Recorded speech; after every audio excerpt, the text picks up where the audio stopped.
What? What? What the hell is this? Harumph. I didn't get a harumph out of that guy. Give the governor harumph. Harumph! You watch your ass. I see you shiver with anticipation. Let the show begin. Hey, everybody, this is David Heretic coming at you with another edition of Reactions, Reviews, and Rants. And tonight, all right, we're coming back to Eric Johnson. Yes, indeed, Eric Johnson Fans Feeling You. Come on now. Here we go. Before we go any further, for those of you who are feeling inclined to doing all of the clicks and the likes and the bibbity bop, do me a favor, before you do all that stuff, please watch the whole video first, okay? Give me a chance to actually earn those clicks and likes. Now, after the video's done, if you still feel like doing all those clicks and likes, then by all means, feel free to click away. This comes as a request from Worker Chimp. All one word, Worker Chimp. And Worker Chimp wanted to see me react to this. It is Eric Johnson with a tune entitled Trail of Tears. Oh, there, let me dry those tears. Yes, your anguish sustains me. Now, have I heard this song before? Okay, I can't say this with 100% certainty, but I actually think I might have heard this before.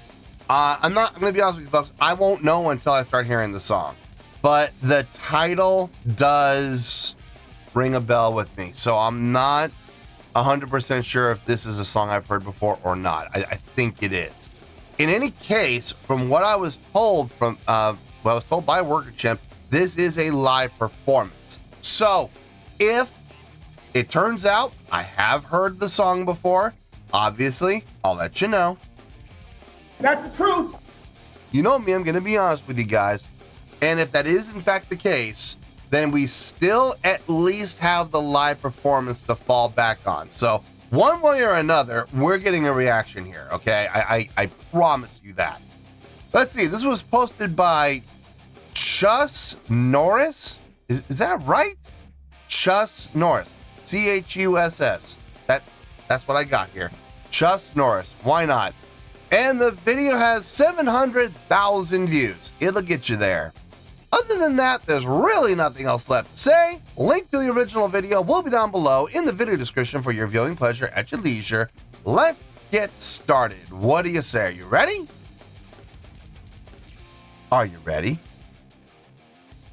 Because here we go. All right, here we go. Eric Johnson, Trail of Tears, live from Austin, Texas, 1988. I think my very first reaction to Eric Johnson that I did on the channel, I think it was from this same concert, if I'm not mistaken. So, cool. All right, let's do this. All right, boy, let's do this.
Okay, so I'm guessing at this point, intro's over and the main song is kicked in.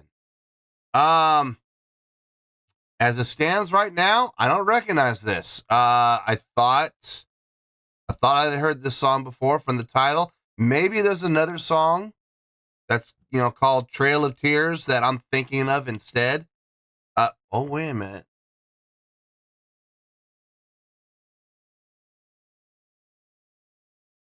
I think Dream Theater actually has a song called Trail of Tears. It's a 3-parter.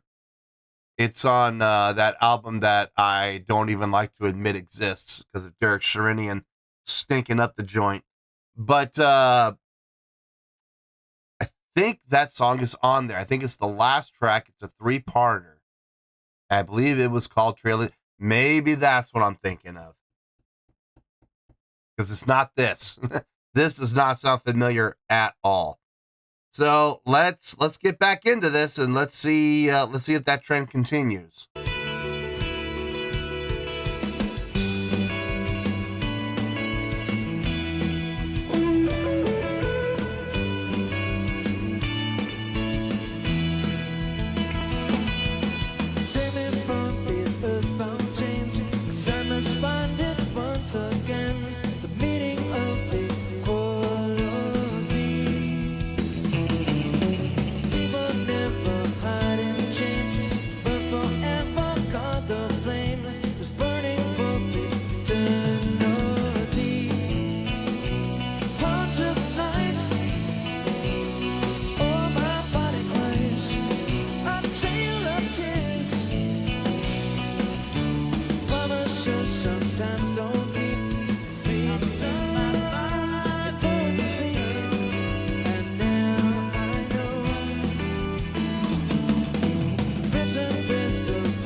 Okay, this might be where, if he's going to do an extended guitar solo, this would be the perfect place for it.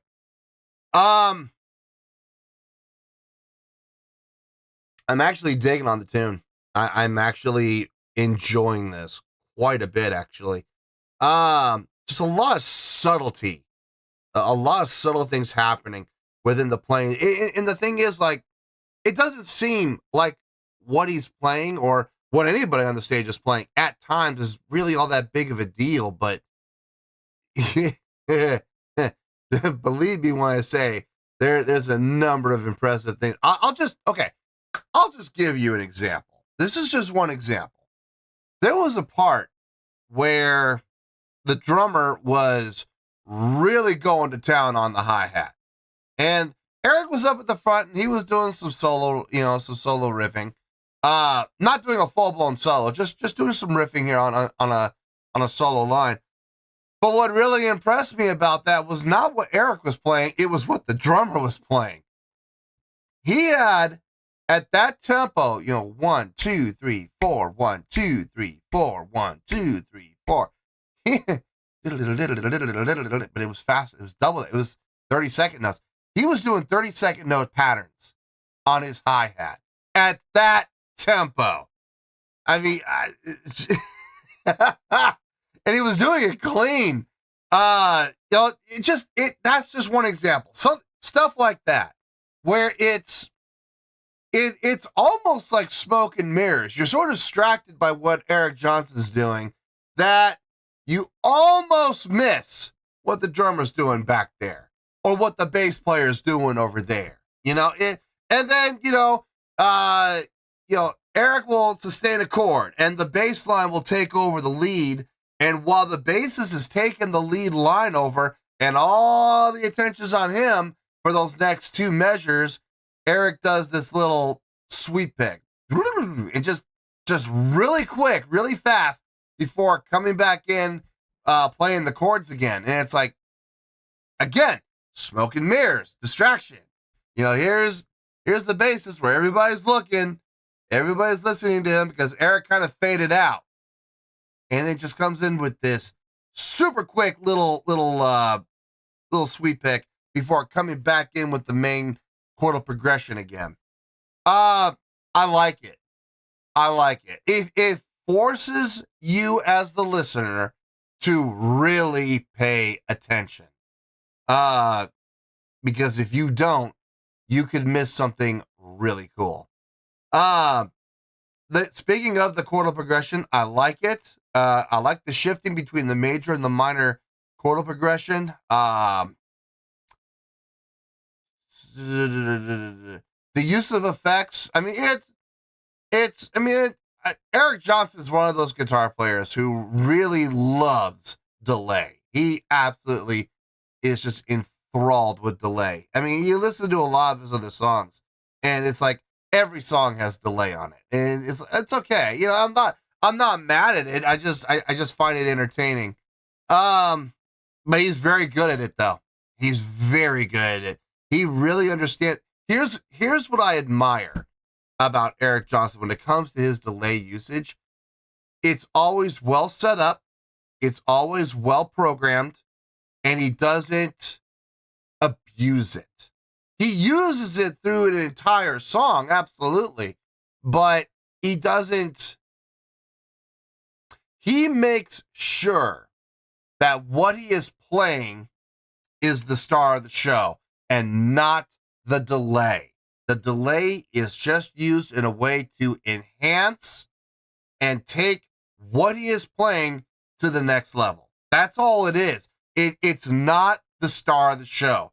Like some other guitar players that we know, not going to mention any names. They have been on the channel. Some of them have not been on the channel yet. I'm talking about those guitarists who abuse and over rely on effects. Okay, so not the case here. The bassist and the drummer are both doing a fine job of accompanying. They're not stealing the show unless Eric gives it to them. Like that section I was just talking about a little while ago where Eric faded out and the bassist took over the main line for, just a couple of measures. But as soon as Eric came back in again, what did the bass player do? The bass player backed off. I like it. I like everything I'm hearing. So I'm not upset at anything that I'm hearing whatsoever. Let's keep going here, shall we?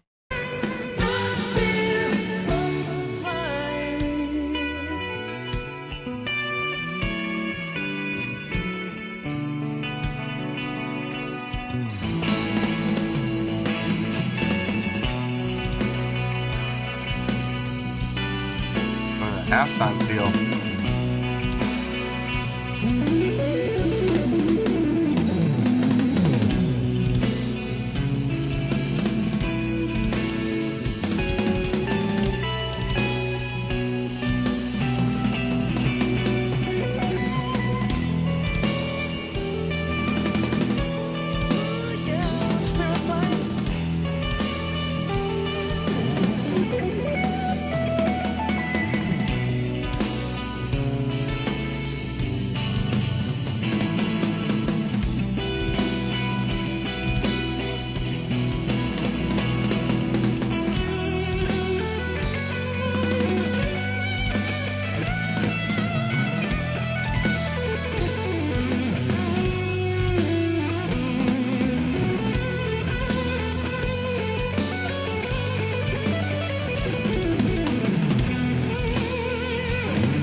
Little taps on the body and on the headstock just to get that little bit of extra resonance. I like it. Very subtle. Yeah. I mean, there's not really a whole lot to say. There really isn't. Okay, let me rephrase that. There is a ton to say, but do I really need to say it? I mean, I think I've made it pretty clear that I'm a fan of this cat. I've been a fan of this cat for decades. I'm just really surprised that I haven't heard that song before. At least not. It doesn't sound familiar. It doesn't sound familiar at all.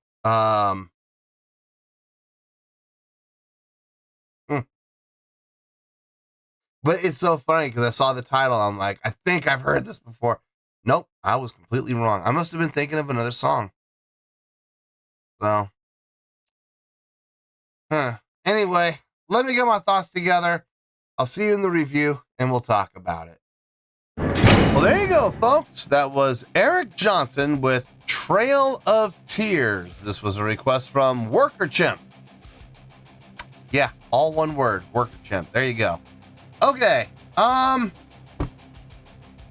thought about it, and I have a score. It's going to require a little explanation, if I'm being honest, okay? I promise I will explain everything, but I think once I do, I think the score will make a lot more sense to a lot more people. So let's get to it, shall we?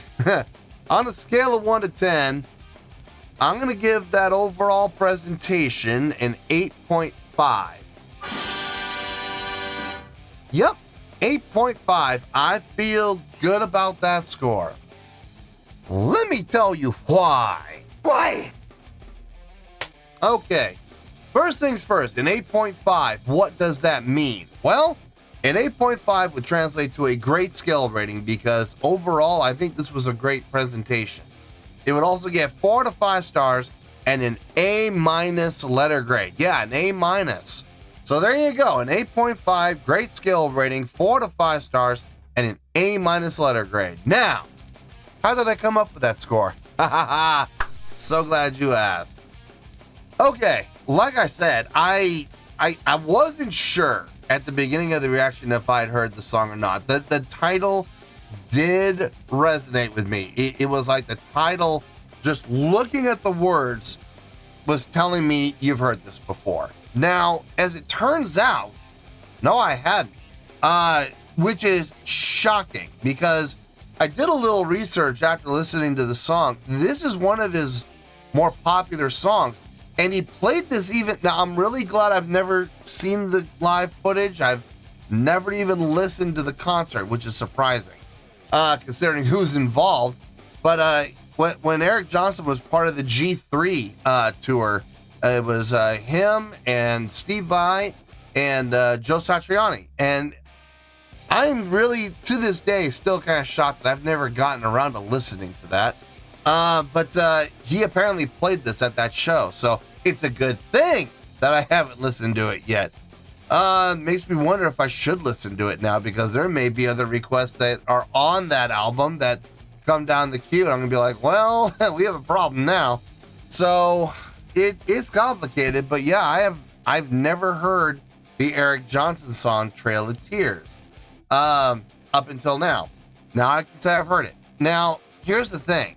I dug the song. I thought the song was very well done, very well written. I thought it was, and I know this may be a hot take, but I personally, I think I like this song more than Cliffs of Dover. I'm sorry, but I think I do. I think I personally enjoy this song more, and I think there's more going for it. I'm not saying that Cliffs of Dover is a weak song. I'm not saying that. It's a great song in its own right. I just think this one's a little bit better, and we'll talk about some of the points. So that intro. Now, I don't know if that intro is part of the studio recording or if it was done strictly for this live performance. Either way, it really doesn't matter because I'm not listening to and evaluating and scoring the studio recording. I'm evaluating and scoring and reviewing this performance. So that intro is going to be included. And I like the intro. I do. I think it did exactly what an intro should do. Set the mood and tone, set a level of expectation for what's to come, and then when it got to the intro, went through the intro, and it gets to the very beginning of the song where the song officially kicks off, it drops you off, turns around and leaves. It like it never happened. I like that. That's exactly how an intro should go. And the intro did a fine job of that. Once the song kicked in, drums kicked in, bass kicked in with the guitars, we were on a roll from that point. Nice groove, nice feel, good pacing. So a little bit of play with feel on there too. I mean, we had straight time, we had halftime. I don't think we had double time. I don't think so. I think it was primarily halftime with some straight time thrown in there, here and there. But for the most part, like I said, halftime feel for the most part, but it felt good. At the tempo we were at, it kind of made sense to rely heavily on the halftime feel. The chordal progressions, I liked them. I liked the switch up between the major and minor. I'm not sure when he went into the minor chordal progression, was that the chorus or the pre-chorus? That's the one thing I'm not 100% sure about. I think it was pre-chorus. And then the next phrase was the chorus. With that little bit of a differential with the vocal delivery. Speaking of the vocals, I thought he did a fine job with the vocals. I think they sounded really good. I think they fit the mood and the context and the direction of the song like a glove. No problems there.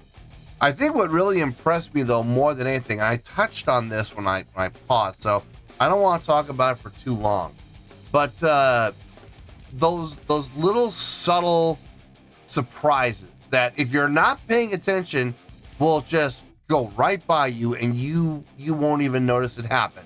Like for example, I talked about this the 30-second note pattern that the drummer was doing on the hi-hat behind some of Eric's soloing. If you didn't pay attention, like if you were just 100% focused on the guitar solo, you would have missed it because it was very subtly done. But I noticed it. I was paying attention and I caught it and I went, oh, you know what? No offense to Eric, his guitar solo's nice. That hi-hat work, holy cow. That's just one example. You know, little things like that were happening through the entire song. No, I really dug the tune. I absolutely dug the tune. It felt good. It sounded nice. I talked about his usage of effects already. He uses effects very tastefully, and he never puts the effects in the spotlight. He keeps his playing, what he is playing in the spotlight, and how he is playing it in the spotlight. And he just uses effects to enhance what you hear. Smart. Very smart. I like that. I respect that. Way more than guitar players who rely on effects to do all the work for them, you know? Not a fan of that. Anyway, yeah, that 8.5, I absolutely agree with that for the song. Now, I know people right now are going, wait a minute, well, that's the song. What about the live show, DH? If I'm being honest, I'm not going to include the live show in this, and my reasoning for it is this. He did check off all the check marks. He absolutely did. They all did. But they were all weak checks, okay? Except for stage presence. Stage presence, they definitely looked like performers, and they acted like performers. They didn't look like roadies. So that one gets a strong check. But stage energy, stage interaction, crowd interaction, showmanship, production. There was no production, actually. But that's okay. Production is just bonus points anyway.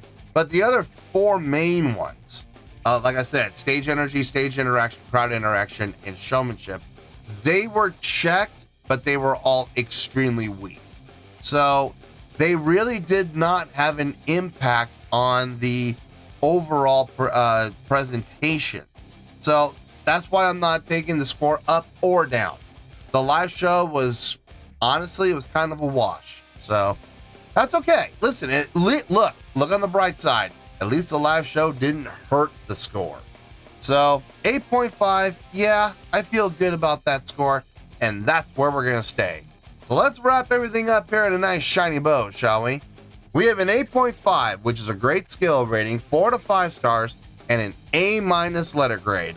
Take your pick, I don't care, whichever one of those floats your boat. Final word, final score, I have spoken. Well, that's going to do it for this edition of Reactions, Reviews, and Rants. Hope you all enjoyed the show. Hope I was able to entertain you. If I was able to put a smile on your face and brighten your day, I did my job, and I'm so glad I could do it. If you guys feel like joining the fan base, go ahead and click on that button down there. If you guys want to like the video, go ahead and like the video. If you guys want to ring the bell, go ahead and ring the bell. It honestly doesn't make any difference at all to me, but if you guys feel like doing these things, well then by all means feel free to do so. Well, that's going to do it for the night, folks. Thank you very much for watching, and as always, this is David Heretic signing off, reminding you to stay fabulous and support each other. Later. Peace.